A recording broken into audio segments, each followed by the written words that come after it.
বন্ধুরা, আজ আমি তোমাদের দেখাতে যাচ্ছি খুব অল্প খরচে ওয়েট গেইন রেসিপি। তার জন্য আমি নিয়ে নিয়েছি ছোলার ছাতু আর 3টে খেজুর, 3টে কাঠবাদাম, একটা কলা আর অল্প পরিমাণ দুধ। তো প্রথমে আমি দুধটা 1 বাটি দিয়ে দিলাম আর অল্প পরিমাণ জলও দিলাম। আর তারপরে দেব খেজুরগুলো ছাড়িয়ে রেখেছিলাম খেজুর। আর তারপরে দেব কাঠবাদামটাও ছোটো ছোটো করে গুঁড়ো করে নিয়েছি। আর তারপরে দেব কলা। তো কলাটা দিয়ে তারপরে আমি মিক্সার গ্রাইন্ডারে ঘুরিয়ে নেব।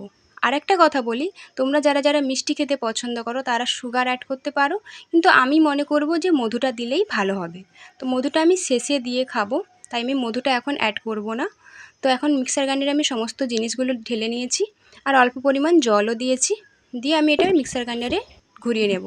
তো দেখো মিক্সার গ্রাইন্ডারে ঘোরানোও কমপ্লিট হয়ে গেছে আর এদিকে কতটা সুন্দর থকথকে হয়েছে জিনিসটা। তো ভিডিওটা ভালো লাগলে অবশ্যই লাইক কমেন্ট শেয়ার করো।